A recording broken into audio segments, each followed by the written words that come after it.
এই যে তোমাকে বাজার থেকে যা যা আনতে বলেছি সব মনে আছে তো? মনে থাকবে কি থাকবে না জানি না, তাই আমি কাগজে একটা ফর্দ বানিয়ে নিয়েছি। গোপাল দাদা, পুঁটির মায়ের দাঁতের যন্ত্রণাটা আরো বেড়েছে। কাল সারা রাত যন্ত্রণায় ছটফট করেছে। আমাদের বৈদ্যমশাই দাঁতের শল্য চিকিৎসা শিখতেই বাইরে গেছেন, আজকের মধ্যেই আশা করি চলে আসবেন। কিন্তু ও যে আর পারছে না।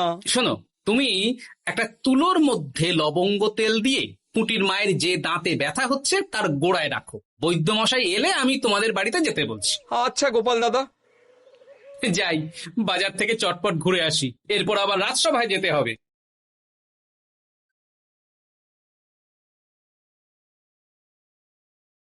উফ, কি গরম রে বাবা, ছাতা নিয়ে বেরোলে ভালো হতো। এই তো সামনে আখের রস বিক্রি হচ্ছে, একটু আখের রস খাই, শরীরটা বেশ চাঙ্গা লাগবে। ভাই, আখের রস কত করে দিচ্ছ? 1 ভাঁড় 10 আনা গোপাল দাদা। দাও দেখি 1 ভাঁড়। আরে, এই যন্ত্রটা কিন্তু দারুণ। ওই আমাদের রাজ্যের বিজ্ঞানী মশাইয়ের অবদান।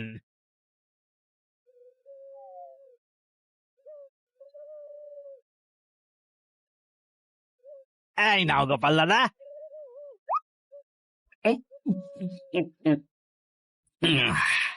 আহ, শান্তি। এই নাও ভাই, তোমার 10 আনা।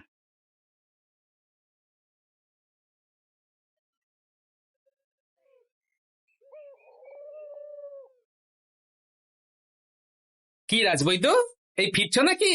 হ্যাঁ, এতদিন আমি দাঁতের চিকিৎসার ব্যাপারে তেমন কিছুই জানতাম না, এবার সব শিখে এসেছি। ভালোই করেছো, তুমি একেবারে প্রথম রোগীকে দেখে তারপর রাজসভায় এসো। প্রথম রোগী? পুঁটির মা গো, কালকে সারা রাত যন্ত্রণায় ঘুমোতে পারেনি। আরে আর বলো না, কদিন আগেই পুঁটির মাকে নিয়ে পুঁটির বাবা আমাদের বাড়িতে এসেছিল। দেখলাম ওই বাড়ির দাঁতে বিস্তর সমস্যা। সেই জন্যে দাঁতের শল্য চিকিৎসা শিখতে চলে গেলে? ঠিক তাই, আমি ব্যথা কমার পথ্য দিয়ে এসেছিলাম। দেখি এবার দাঁতটা তুলেই দিতে হবে। তাহলে তুমিও পুঁটিদের বাড়িতে যাও, আমি বাড়িতে থলে রেখে আসছি। আজ না হয় দুজনে একটু দেরি করেই রাজসভায় যাব। বেশ বেশ।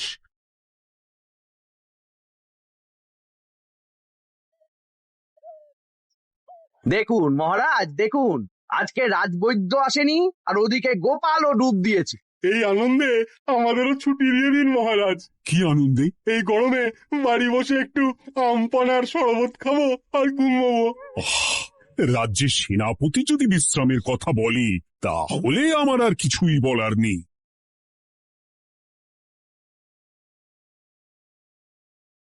এই তো দাঁতটা পুরো পোকায় খেয়ে নিয়েছিল। এখন দুদিন কোনো কথা বলা যাবে না, শুধু জল বা তরল জাতীয় খাবার খাবে।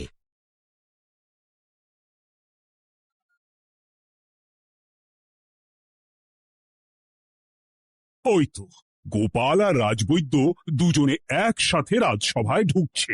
রাজবৈদ্যমশাই ওনার জীবনের প্রথম শল্য চিকিৎসা করছিলেন, তাই আমিও দেখছিলাম। তা কি রাজবৈদ্য, সফল হয়েছ? হ্যাঁ মহারাজ, পুঁটির মায়ের একটা মাড়ির দাঁত পোকায় খেয়ে নিয়েছিল, সেটাই তুলে দিলাম। ভালোই হলো, আমাদের রাজ্যে কোনো দাঁত তোলার বৈদ্য বা চিকিৎসক ছিল না। এখন তুমি সাধারণ রোগ ব্যাধি নিরাময়ের সাথে সাথে দাঁতের চিকিৎসাও করবে। কিন্তু মহারাজ, একটা যে সমস্যা আছে। আবার কি সমস্যা? আমি যে দাঁতের শল্য চিকিৎসা করি এটা তো আর রাজ্যবাসী জানে না, তাই কতজন আর আমার কাছে আসবে সে নিয়ে আমার সন্দেহ আছে। মানে তুমি চাইছো যাতে তোমার কাছে বেশ কিছু রোগী তাড়াতাড়ি আসুক, যাতে তুমি অনুশীলনও করতে পারো, তাই তো? একদম ঠিক ধরেছেন মহারাজ, কাজ না করলে হাত পাকাবো কি করে? তাহলে ঢেড়া পিটিয়ে বলে দিলেই তো হয়। এতে তেমন ভালো কাজ হবে বলে মনে হয় না। তা তুমি কি বলতে চাইছো গোপাল? প্রচার হবে, কিন্তু একটু অন্যভাবে। কিভাবে? আজ বিকেলে আমি রাজবৈদ্যর হয়ে প্রচার করব, শুনে নেবেন। বেশ। শুনুন শুনুন শুনুন, আমাদের কৃষ্ণনগরের রাজবৈদ্য এখন দাঁতের শল্য চিকিৎসাও করছেন। যারা যারা আমাদের রাজবৈদ্যের কাছে দাঁত তোলাবেন, তাদের দাঁত তোলার পরে 2 দিন কোনো শত্রু থাকবে না। চিকিৎসার সময় সকাল 7টা থেকে সকাল 10টা পর্যন্ত।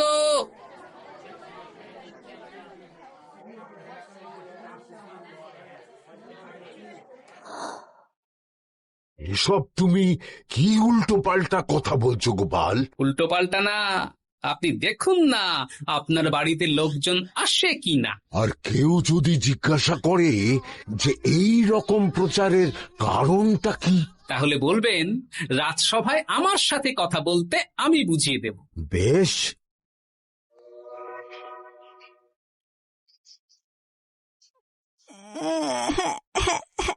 তোকে বারবার বলি এত মিষ্টি গুড় কাঠি খাস না। কি করবো বাবা, কি ব্যথা।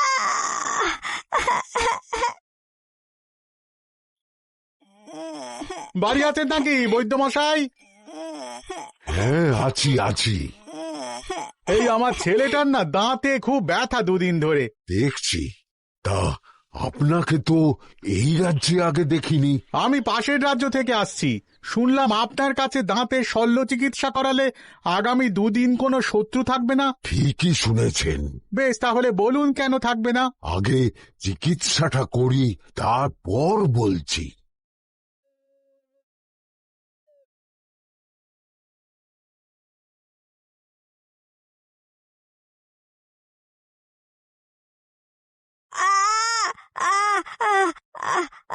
আর চিন্তা নেই, এখন 2 দিন কোনো কথা বলা যাবে না। এবার তো বলুন আমার ছেলের আগামী 2 দিন কোনো শত্রু থাকবে না কেন? আজকে রাজসভায় চলে আসুন, ওখানে গোপাল এই প্রশ্নের উত্তরটা দিয়ে দেবেন। তা বৈদ্য, তোমার কাছে আজকে কেউ এসেছে? সকাল সকাল দাঁত তুলে এলাম মহারাজ। বাবা, একদিনের প্রচারই এই ব্যাপার? মহারাজ, মহারাজ, বাইরে কয়েকজন অপেক্ষা করছে, তারা গোপাল দাদার থেকে কিছু জানতে চায়। তাদের ভিতরে আসতে বলো।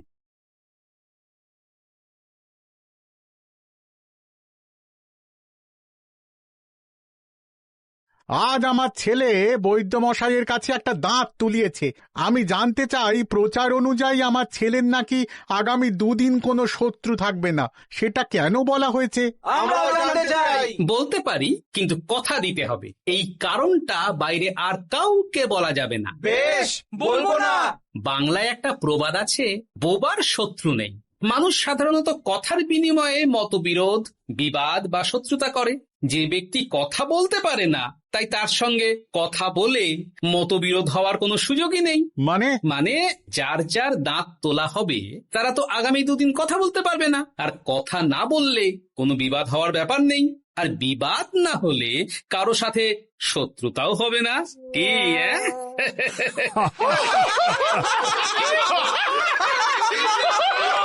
এই জন্যই তুমি হাসির রাজা গোপাল ভাঁড়। এ তোমার কথা শুনতে যাবে? একদিন না হয় প্রচারের চমকে এলো, এরপর কিভাবে আসবে শুনি? এরপর রাজবৈদ্যের সুনামেই লোকজন ছুটে ছুটে আসবে। বাহ বাহ বাহ, তোমার কত জ্ঞান! মহারাজ, এই কথা শুনে আমার মাথাতেও একটা বুদ্ধি এলো। অল্প পুঁজিতে শুধু প্রচারের জোরে এত রোজগার করব না, গোপাল হাঁ করে দেখবে। নিশ্চয়ই কোনো লোক ঠকানোর কথা ভাবছেন। মোটেই না। আচ্ছা, আগামী 3 দিন ব্যাপী মেলা হবে, সেখানেই তোমরা দুজনে তাহলে ব্যবসা করো। বেশ, করব।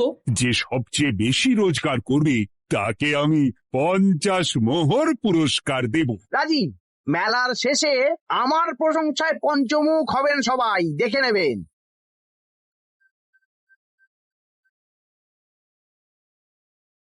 খুব তো বড় মুখ করে বলে এলেন যে ব্যবসা করবেন মেলার মাঠে। তা আপনি কি ব্যবসা করবেন শুনি? ভাগ্য পরীক্ষার দোকান দেব। মানে আমি বিভিন্ন মেলায় দেখেছি যে একটা দোকানে নিচের দিকে হেলানো অবস্থায় একটা পাতলা কাঠের পাটাতন থাকে। সেই পাটাতনের উপরে 1 থেকে 6 অব্দি সংখ্যা লেখা থাকে, তাই তো? হ্যাঁ, যারা মেলায় ভাগ্য পরীক্ষা করতে আসবে তাদের ফাঁপা লোহার 6টা বল দেয়া হবে।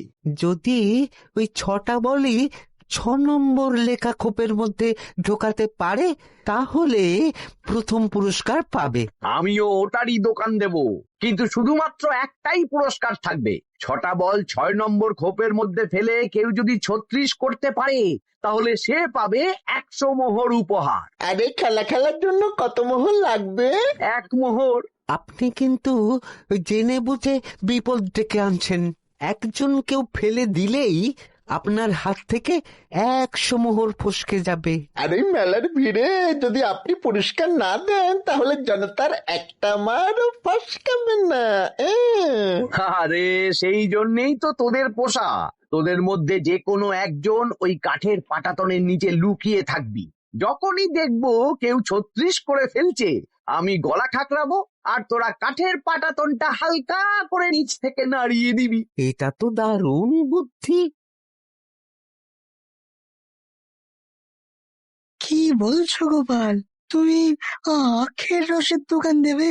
হ্যাঁ, এই গরমে আখের রসের বেশ চাহিদা।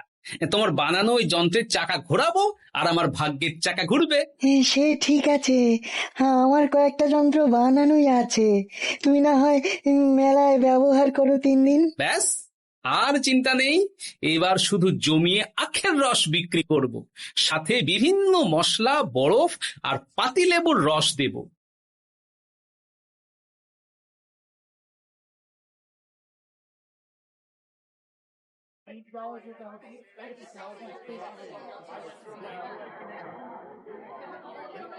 এই দোকানের পানীয় খেয়ে মন হবে বশ। গোপাল ভাঁড় নিয়ে এসেছে ঠান্ডা আখের রস। আরে গোপাল দাদা, তুমি আখের রস বিক্রি করছো? ঠান্ডা আখের রস। কত করে গো গোপাল দাদা? 1 ভাঁড় মাত্র 10 আনা। 6 ভাঁড় দাও। এক্ষুনি দিচ্ছি। আসুন আসুন আসুন, সবাই আসুন। আসুন আসুন আসুন, এদিকে আসুন, এদিকে আসুন, ভাগ্য পরীক্ষা করুন।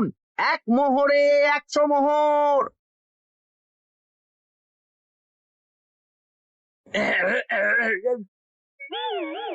ভাগ্য পরীক্ষা করুন। মন্ত্রী মশাই বলেন কি 1 মোহরে 100? তুমিও ভাগ্য পরীক্ষা করাবে নাকি? একবার বাজিয়ে দেখতে দোষ কি? দাও, আখের রস খেয়ে বরং চলে যাই। এই তো হয়ে এসেছে। এই নাও, ধরো।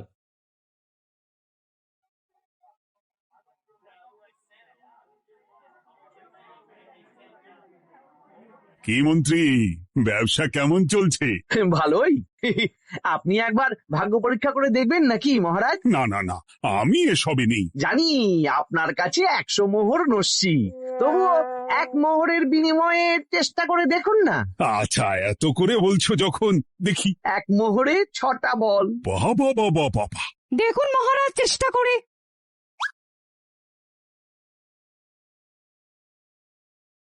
এই তো একটা 6 পড়েছে। আবার চেষ্টা করুন। জয় মা জয় মা। আবার 6। সাবাস। দেখুন হয়ে যেতে পারে, আর তো মাত্র 4টে বাকি। দেখি তৃতীয়টা। আরে পাস, আবার 6। নিন, খেলুন। এই যা, হলো না। আরেকবার প্রথম থেকে চেষ্টা করবেন নাকি মহারাজ?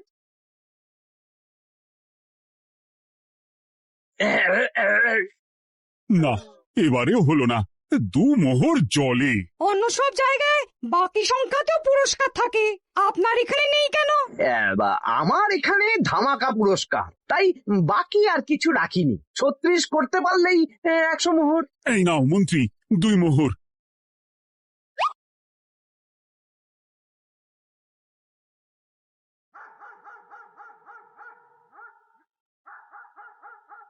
কি মন্ত্রী মশাই, আর তো মেলায় লোকজন নেই, বাড়ি যাবেন না? তুমি যাও না, আমি একটু পরে যাব। বেশ, আমি এগোলাম।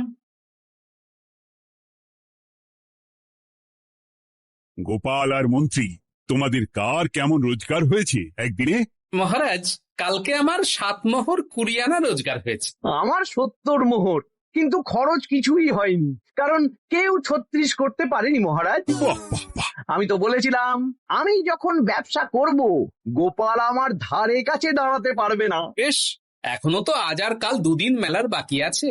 দুদিনেও আমার দুটো কানা করিও খরচ হবে না, শুধুই রোজগার। গোপাল যতই প্রচার করুক আর যতই ভালো আখের রস বানাক না কেন, আমার ব্যবসাকে টপকাতে পারবে না। ঠিক আছে, আজকে আমি একবার ভাগ্য পরীক্ষা করে দেখবো। আমার দোকানে সুস্বাগতম। নাও সেনাপতি, চেষ্টা করে দেখো। দিন বল। আমিও সেনাপতির খেল দেখতে এলাম। প্রথম বল, এই যে গড়িয়ে গড়িয়ে গড়িয়ে 6 নম্বর। সাব্বাস সেনাপতি। আবার 6, তৃতীয়, চতুর্থ, পঞ্চম। আরেকটা ফেলতে হবে। নাও সেনাপতি। ষষ্ঠ বল, এই যা, হলো না। এটা কি হলো? আবার চেষ্টা করো তো সেনাপতি। হ্যাঁ, 3টে হয়ে গেছে, এবার 4 নম্বর। এই যা, 4 নম্বরে চলে গেল। চাই। ব্যাপারটা কি? মন্ত্রীমশাই গলা খুসখুস করার পরের বলটাই পরপর 2 বার অন্য ঘরে পড়ল। নিশ্চয়ই কোনো রহস্য আছে। না, আজকে রাতে ব্যাপারটা দেখতে হবে। চলুন মন্ত্রীমশাই, পুরো মাঠ ফাঁকা, একা একা মশা মারবে নাকি? আমি পরে যাব, তুমি যাও তো। বেশ। ব্যাপারটা কি? আমাকে তো নজর রাখতে হচ্ছে। না, একটা গাছের পিছনে লুকিয়ে পড়ি, মন্ত্রীমশাই গেলে ওনার পিছু নেব। দেখুন মন্ত্রীমশাই, পরপর 2 দিন আমি পাটাতনের নিচে ছিলাম। আগামীকাল ঘটাকে থাকতে বলুন। বেশ, তাই হবে। আর অত জোরে গলা খাঁকড়াবেন না, কেউ যদি সন্দেহ করে ব্যাপারটা বুঝে যায় মুশকিল হয়ে যাবে। আরে কেউ বুঝবে না, অনেক রাত হলো, চল চল চল চল চল। আচ্ছা, এই ব্যাপার। তাই ভাবি 2 দিন ধরে একটাও কেউ পারল না কেন। কাল আমিও মজা দেখাবো।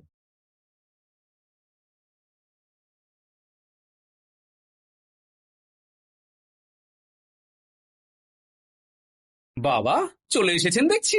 এত চাহিদা না আমার এই ভাগ্য পরীক্ষার, তাই আগে আগে চলে এসেছি। মন্ত্রীমশাই, আপনাকে মহারাজ এক্ষুনি ডাকছেন। এখন? কেন? সে তো জানি না, চলুন।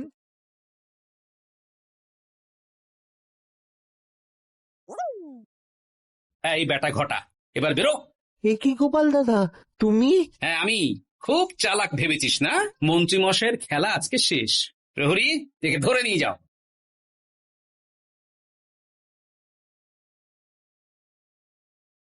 বিজ্ঞানী, তুমি তোমার চুম্বক নিয়ে এসেছো তো? হ্যাঁ। এবার 6 নম্বরের নিচে একটা টান টান করে সমান রেখা টানতে হবে, আগা থেকে গোড়া অবধি।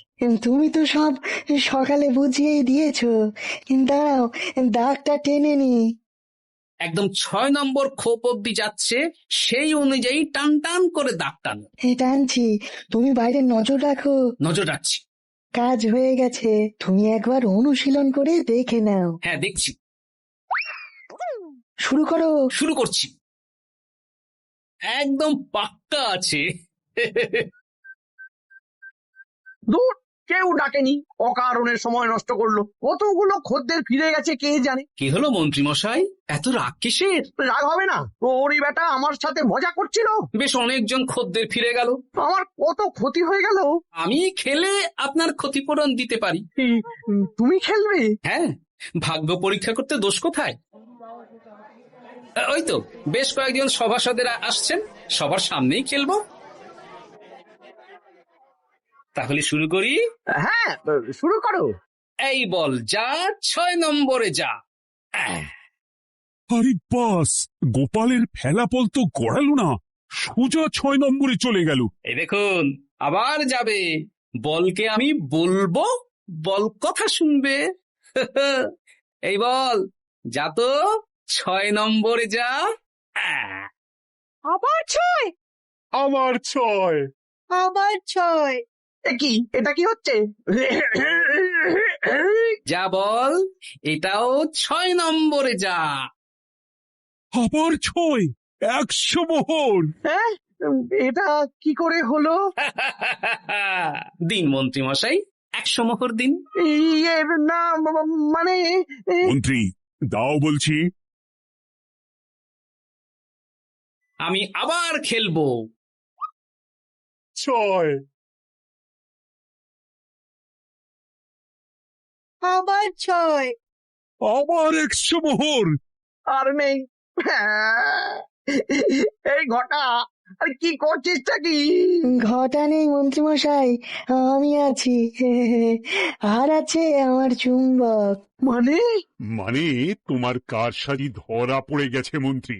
গোপাল আমাদের সব বলেছে। হ্যাঁ, আপনি যেমন ছলনা করে ভাগ্য পরীক্ষার ব্যবসা করছিলেন, তেমনি গোপালও ছলনা করে আপনার ব্যবসা উল্টে দিল। তাহলে শেষমেশ কে জিতলো?